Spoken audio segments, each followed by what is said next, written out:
বহুদলীয় গণতন্ত্র প্রতিষ্ঠায় জাতীয় সংসদের উচ্চ কক্ষে পিআর পদ্ধতি চায় এনসিপি, জানালেন দলটির সদস্য সচিব আক্তার হোসেন। আর এনসিপির যুগ্ম আহ্বায়ক সারার তুষার বলেন, প্রধানমন্ত্রীর একচ্ছত্র ক্ষমতা সীমিত করতে হবে সাংবিধানিকভাবেই। এ সময় এনসিপি কোনো রাজনৈতিক জোটে যোগ দিচ্ছে না বলে জানান দলটির নেতারা।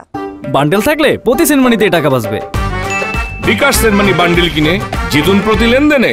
আন্তর্জাতিক গণতন্ত্র দিবস উপলক্ষে সোমবার রাজধানীর বাংলা মোটরে এনসিপির কেন্দ্রীয় কার্যালয়ে বাংলাদেশে গণতন্ত্র প্রতিষ্ঠায় কেমন সংবিধান চাই শীর্ষক সেমিনারের আয়োজন করে জাতীয় যুব শক্তি। সেই ত্রুটিপূর্ণ প্রক্রিয়ার মধ্য দিয়ে আবার যে সংবিধানটি গ্রহণ করা হয়েছিল, দেশে গণতন্ত্র রক্ষায় সাংবিধানিক ক্ষমতা ও বহুদলীয় রাজনীতি চর্চা নিয়ে আলোচনা করেন দলটির নেতারা। সাংবিধানিকভাবে প্রধানমন্ত্রীর ক্ষমতাকে সীমাবদ্ধ করার আহ্বান জানান এনসিপির যুগ্ম আহ্বায়ক। এবং প্রধানমন্ত্রীর মধ্য দিয়ে একটা সংসদীয় স্বৈরতন্ত্র এখানে কায়েম হয়েছে, এখানে কোনো গণতন্ত্র কায়েম হয়নি। বাংলাদেশের প্রধানমন্ত্রী তিনি হচ্ছেন একজন সীমা লঙ্ঘনকারী। তার হাতে জুডিশিয়ারি, তার হাতে এক্সিকিউটিভ, তার হাতে আপনার সংসদ এবং তার হাতে সমস্ত রাষ্ট্রীয় প্রতিষ্ঠান। এই সীমা লঙ্ঘনকারীকে সীমায় আনতে চাচ্ছি আমরা। এটাই হচ্ছে গণতান্ত্রিক সংবিধানের ডিজাইন। সংসদের উচ্চকক্ষে পিআর হলে সরকার দুর্বল হবে এমন ধারণা ভুল, বরং এতে বহুদলীয় গণতন্ত্র প্রতিষ্ঠা পাবে বলে মন্তব্য করেন এনসিপির সদস্য সচিব। আর জুলাই সনদ নিয়ে মৌখিক অঙ্গীকার নয়, এর আইনি ভিত্তি দেওয়ার দাবি জানান তিনি।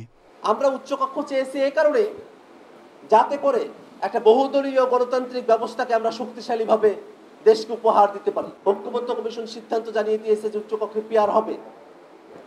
কয়েকটি দল তারা উচ্চকক্ষে পিআরের ব্যাপারে সম্মত হতে পারছেন না।